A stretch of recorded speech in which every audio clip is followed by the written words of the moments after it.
아주 바쁘게 움직이시는 모습을 볼 수 있습니다. 이 편에서 저 편으로 가셨다가 다시 저 편에서 이 편으로 오신다라는 이런 내용들이 나옵니다.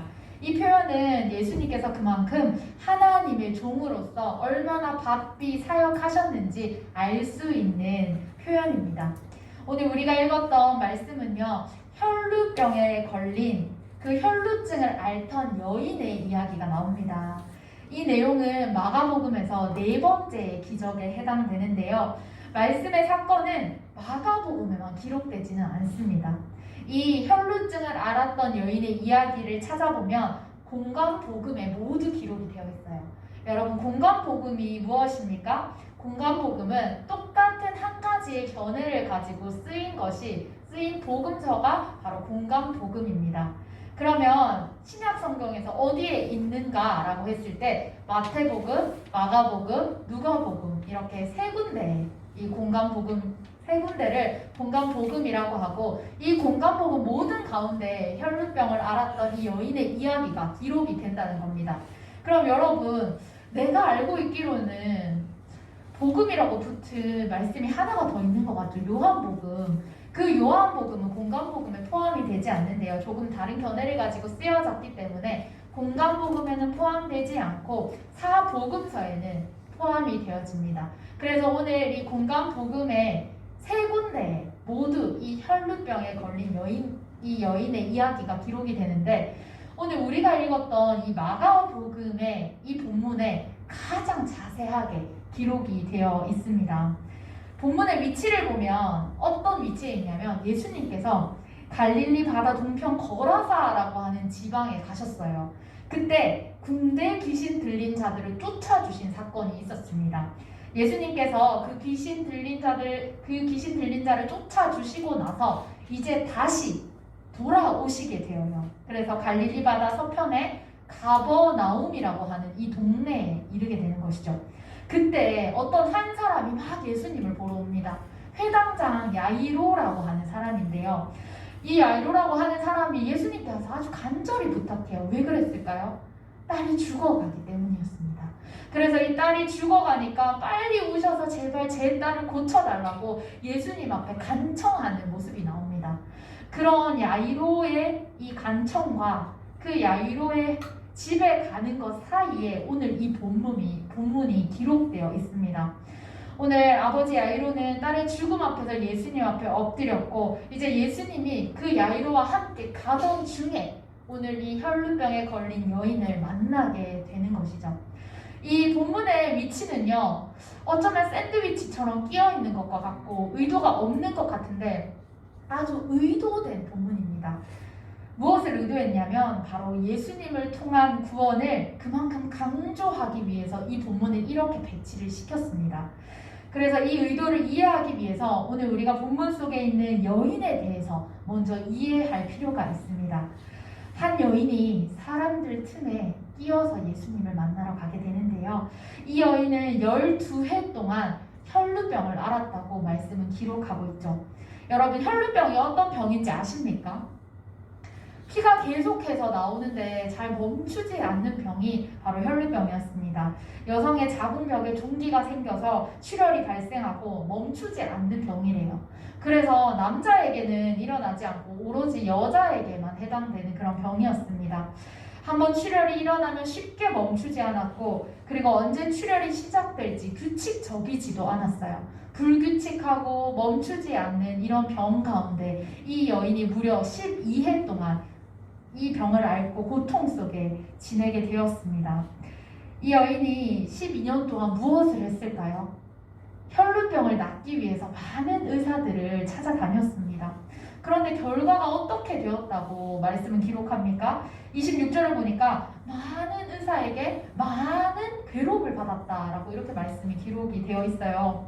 본문의 이 표현을 보면 많은이라는 단어를 2번이나 사용하죠. 이것은 그만큼 얼마나 이 여인이 고통 가운데 살았는지를 강조하기 위해서 똑같은 단어를 2번이나 써서 표현을 하고 있는 건데요. 이 표현만 봐도 여자가 의사들에게 얼마나 많이 찾아갔으며 얼마나 고통 중에 거해서 그 삶이 처참하고 비참하였는지 우리는 본문 속에서 발견할 수 있는 거예요. 근데 여러분, 의사에게 고통을 받았다니까 사실 의사에게는 우리가 고침을 받으러 가지 않습니까? 그때 고통을 받았대요. 그래서 그 이유를 찾아보니까 그도 그럴 것이 고대 근동에 혈루병을 치료하는 방법이 참 독특합니다. 첫 번째 치료 방법은 무엇이었냐면 마늘 등과 같은 식물들에 포도주를 섞어서 먹인다는 거예요. 이 방법은 사실 그렇게 희한하거나 특이하거나 독특한 것 같진 않죠. 그런데 두 번째 방법 정말 엄청납니다. 환자를 놀라게 하면서 너는 혈루에서 일어서라 라고 하면 혈루병이 낫는데요. 여러분 진짜 희한한 방법이지 않습니까? 이 밖에도 검증되지 않은 많은 방법들이 있었을 겁니다. 그리고 이 방법으로 인해서는 혈루병이 절대로 고침을 받을 수가 없겠죠. 그래서 말씀은 이렇게 얘기합니다. 오히려 이 병이 더 심해졌다라고 말씀 기록하고 있어요. 병은 더 심해지는데 이제는 여러분 심지어 뭐가 없냐면 돈까지 없습니다. 사방팔방으로 쫓아다니면서 좋다는 것, 의사 모두 만나보면서 돈을 허비해서 이제는 돈도 없는데 심지어는 이 혈루병이 더 심해진 그런 상황 가운데 여인이 놓이게 되었습니다. 이 구절들을 통해서 우리가 혈루병 걸린 이 여인의 모습을 좀 상상해보면 혈루증을 고친다는 사람이 있으면 막 쫓아가는 거예요. 그리고 그 사람에게 쫓아가서 제발 제 병 좀 고쳐달라고 간절히 요청을 하겠죠. 그런데 여러분 우리가 위에서도 방금 이야기를 나눴듯이 온전히 그를 치료해주고 돌보아주는 사람도 있었겠지만 사이비 같은 사람도 많았던 거예요. 그리고 여러분 혈루증이라고 하는 것이 여성의 자궁의 벽에 종기가 있다 하지 않았습니까? 의사에게 그 모습을 보이려면 얼마나 수치스럽고 힘들었겠습니까? 이것이 바로 그 여인의 현실이고 그 여인이 참 너무나도 비참한 상황이었던 것이죠. 그리고 오늘 우리가 읽었던 그 본문 위에 야이로가 딸의 그 죽음을 맞이하면서 예수님께 달려가서 요청하지 않았습니까? 그런데 이 혈루병에 걸린 이 여인은요, 그런 아버지조차 이 본문 속에는 발견되지 않아요. 오로지 나 혼자 외롭게 그 싸움을 계속해서 이어갔던 것이 오늘 이 여인의 모습입니다. 그래서 이 여인은요, 이 더 심해진 병을 가지고 자신에게 더 이상 아무것도 남아있지 않고 희망이 보이지 않는 가운데 서 있었던 것이죠. 오늘 26절에서 27절 말씀을 보면 그녀의 인생을 파노라마 같이 이렇게 표현해주는 단어들이 있습니다. 그 단어들이 무엇이냐면 12년 동안의 삶이 말씀에는 괴로움을 받았고 허비하였으되 효염이 없고 더 중하였던 지경에 이르렀다. 이렇게 표현을 하고 있습니다. 그런데 이 절망적인 상황 가운데 이제 이 여인에게 아주 놀라운 소식 한 가지가 들려지게 됩니다. 바로 예수님께서 가버나움에 오셨다는 소식이었어요. 여러분 사실 이 여인이 앞에 말씀에서도 보면 혈루증을 고친다는 그 의사의 소문을 정말 많이 들었던 사람 아닙니까? 어쩌면 이 예수님의 소식도 그 소식과 같았을 거예요. 그냥 많이 들렸던 소문 중에 하나였는데 오늘 이 여인은 이 이야기에는 다르게 반응을 하는 겁니다. 예수님이 오셨다는 소식을 아주 다르게 내 마음이 새롭게 동하듯이 오늘 이 말씀을 받게 돼요. 28절을 보면 여인의 생각이 나옵니다. 세번역 성경으로 제가 읽어드릴게요. 내가 그의 옷에 손을 대기만 하여도 나을 텐데. 오늘 여인의 마음 가운데 이런 마음이 있었다는 거예요. 그래서 이 여인은 이 생각으로 그치지 않고 그 무리 틈에 끼어서 예수님을 만나기로 작정을 합니다. 그리고 예수님의 옷깃에만 내가 손만 닿아도 나을 거라는 믿음을 가지고 나아가게 되는 것이죠. 그런데 여러분 사실 이 혈루병에 걸린 사람이 예수님께 나아가는 게 너무나도 어려운 일이었습니다. 왜냐하면 이 여인으로서의 한계도 있었는데 혈루병을 앓는 것으로도 너무나도 큰 한계가 있었어요. 먼저는 사회적인 문화가 그녀를 가로막았습니다. 당시에 여자가 남자의 몸에 손을 대는 것 쉽지 않은 문화였거든요. 그리고 쉽게 여자가 먼저 어떤 것에 나설 수가 없었어요. 그런 상황 가운데 이 여인이 예수님께 나아가는 것 아주 쉽지 않았겠죠. 그리고 두 번째로는 혈루증에 대한 율법의 문제 때문에 쉽게 나아갈 수가 없었습니다. 레위기 15장 25절을 보면 혈루증 여인의 상태와 같은 말씀이 나오는데요. 어떻게 되어 있냐면 여인들이 원래 겪는 그 유출되는 기간이 있어요. 그런데 그 이외에 피를 흘리면 모두 부정하다라고 여기는 거예요. 그래서 그 여인이 앉았던 자리, 누웠던 자리, 밟는 자리, 건드리는 모든 것이 부정해진다고 이 성경이 기록하고 있습니다. 그래서 이 여인은 실제로 여인이 눕고 앉고 만지는 모든 것들이 부정하다 했으니 이 여인의 삶이 얼마나 힘들었겠습니까? 철저하게 공동체로부터 배척을 당했어요. 그 어느 누구도 가까이 하고 싶지 않았겠죠. 오기만 하면 욕했어요. 오기만 하면 피했어요. 그런 삶을 날마다 살아가는 것이 이 여인의 삶이었습니다. 그뿐만이었을까요?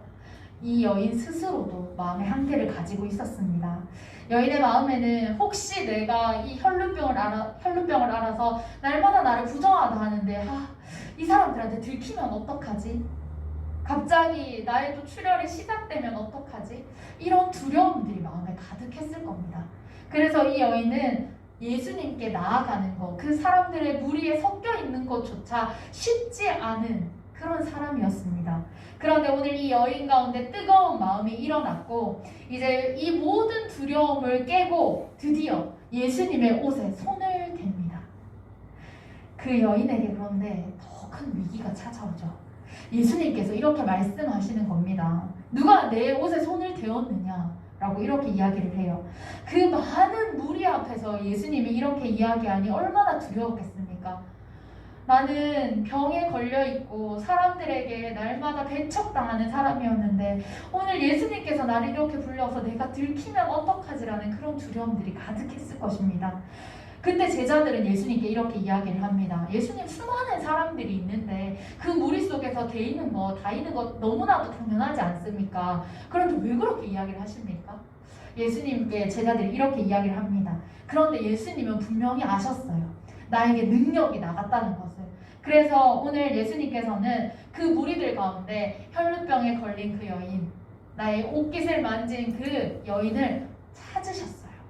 그리고 이제 이 여인은 자신에게 이루어진 일을 알고 두려워서 떨며 와서 예수님 앞에 엎드렸다고 말씀이 이렇게 기록을 합니다. 이 여인에게 일어난 이 두렵고 떨리는 일이 무엇이었는지 아십니까? 29절 말씀입니다. 이에 그의 혈루 근원이 곧 마름에 병이 나온 줄을 몸에 깨달으니라. 12해 동안 열심히 뛰어보고 의사를 찾아가 보고 좋은 것, 약이라고 하는 것, 고침을 받을 수 있으면 모든 것을 해왔을 텐데 오히려 더 심해지기만 했던 이 병이 예수님의 옷에 손을 대기만 했는데도 깨끗하게 나은 것을 그 여인은 직접 몸으로 느꼈습니다. 더 이상 그 출혈이 일어나지 않고 말랐다고 기록하고 있습니다. 여인은 확실히 그 몸의 변화를 느끼고 이제 육신의 모든 아픔에서 벗어나서 그 구원의 근원을 얻게 되는 놀라운 일을 이 현장에서 발견할 수 있게 됩니다. 이제 이 병도 나았으니까 여기서 이야기가 끝이 날까요? 그냥 여인이 병을 낫고 끝나는 것이 아니죠. 이제 본격적인 예수님의 고침이 이 여인 가운데 일어나게 됩니다. 예수님께서는 엎드려 떨고 있는 여인에게 이렇게 찾아와서 말씀을 하시죠. 딸아, 내 믿음이 너를 구원하였으니 평안히 가라. 내 병에서 놓여 건강할지어다. 예수님께서 이렇게 말씀해 주셨어요. 예수님은 사람들 앞에서 피하고 싶고 날마다 숨는 것에 익숙했던 이 여인을 일부러 찾으셨어요. 굳이 찾으셔서 이 여인을 사람들 앞에 세워주십니다. 많은 사람들 앞에 이 여인이 오히려 드러나도록 해주신 거예요.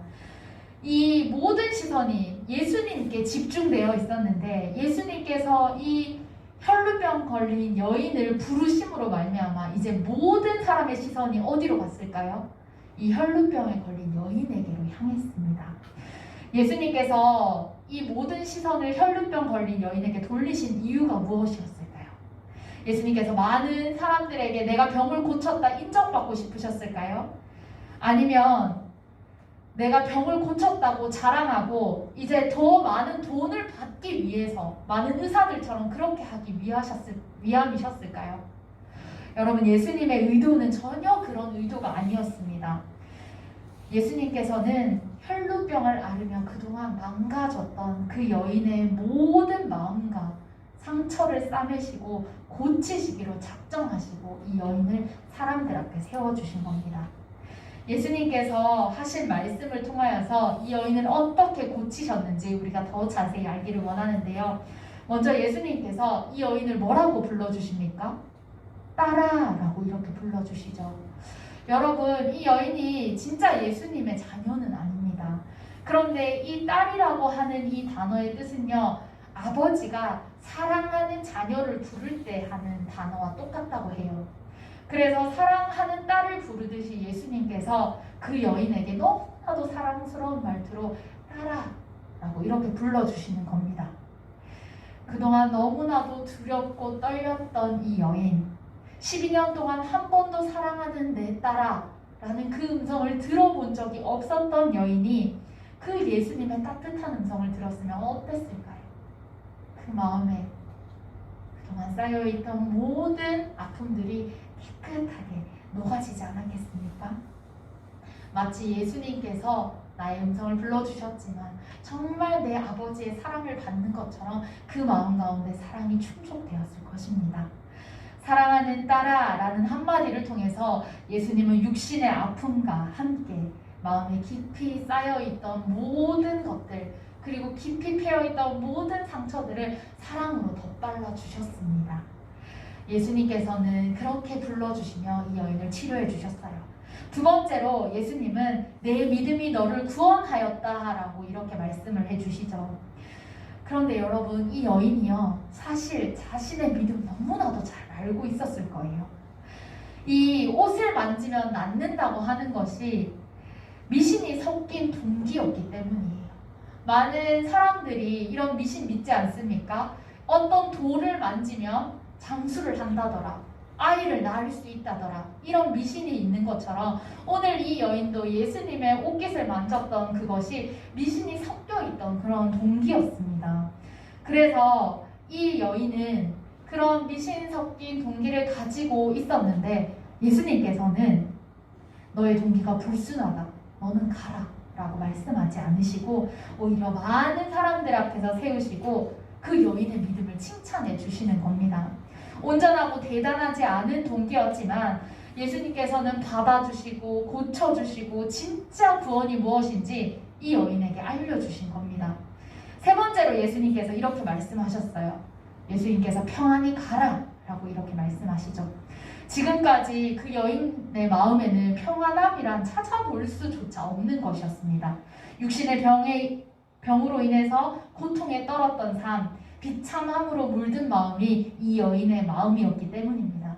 또 사람들 속에 들어가서 그것이 들키면 어떻게 하나 날마다 불안에 떨었어요. 그렇게 하루하루를 살아오던 이 사람, 옷을 만졌음에도 치료받지 못하면 어떡하지 라는 그런 염려도 섞여있던 그 사람이 오늘 예수님께 평안히 가라 라고 하는 말을 들었습니다. 그 모든 두려움으로부터 짓눌려 있던 마음이 해결되기 시작했어요. 여인의 발걸음 가운데 이제 평안함이 선포됩니다. 더 이상 두려움에 떨었던 그 모든 마음들이 진정되기 시작해요. 예수님께서는 이렇게 상한 영혼까지도 고치시는 분입니다. 마지막으로 예수님께서 이 여인에게 이렇게 이야기하십니다. 내 병에서 놓여 건강할지어다 라고 이렇게 말씀하세요. 12년 동안 완전히 망가져 버렸던 몸 그리고 마음이 건강하게 되면 여러분 어떤 일이 일어나게 되겠습니까? 그 여인은요 다시 공동체 안으로 들어갈 수 있게 되는 겁니다.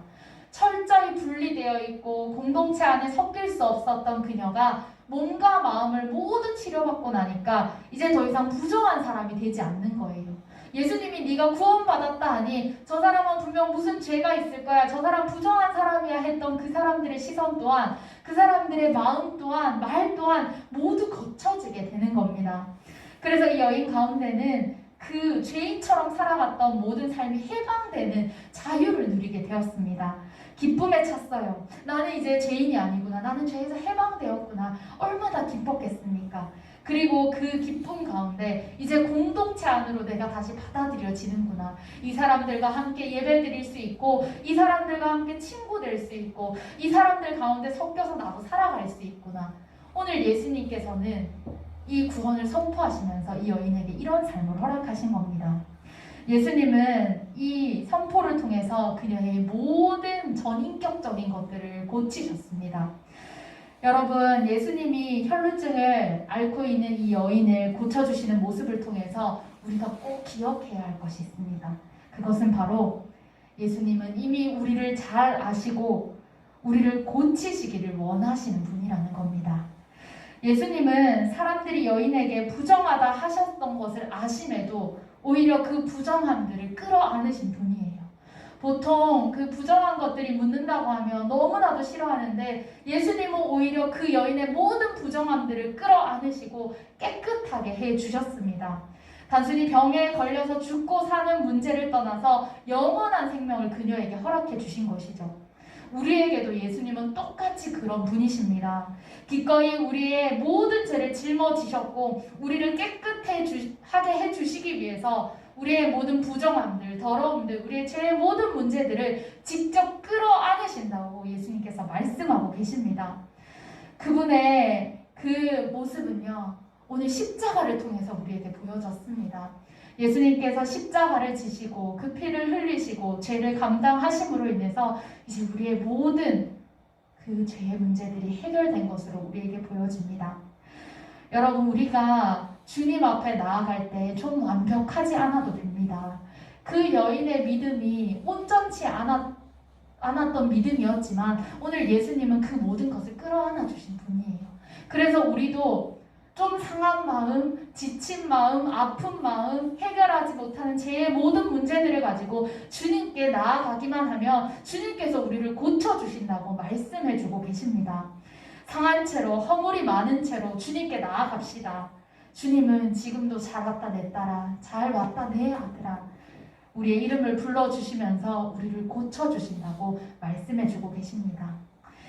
이런 주님이 계시는데 우리는 어떤 문제가 있을 때, 어떤 어려움이 있을 때, 마음에 상처가 있을 때 어떻게 행동하십니까? 우리가 고통 속에 있을 때 주님이 아니라 다른 것들 앞에 어떻게 엎드리고 있습니까? 여인은 작은 믿음이었지만, 때로는 내가 완벽하지 않다고 생각했지만 오늘 주님 앞에 엎드렸습니다. 우리가 지금 친구에게 엎드려 있습니까? 돈에게 엎드려 있습니까? 술에게 엎드립니까? 게임에 엎드립니까? 끊임없는 좌절을 주는 그 생각 가운데 엎드리고 있습니까? 모든 것을 갖기 위해서 오히려 열심히 일을 하면서 그 일을, 다른 그 어려움들을 잊어버리기 위해서 엎드리고 있습니까? 우리가 엎드려져 있는 곳이 어딘지 발견하기를 소망합니다. 이제 이 세상의 모든 것들 가운데 엎드려져 있던 우리의 몸을 일으키시고 다시 한번 예수님 앞에 엎드리기를 소망합니다.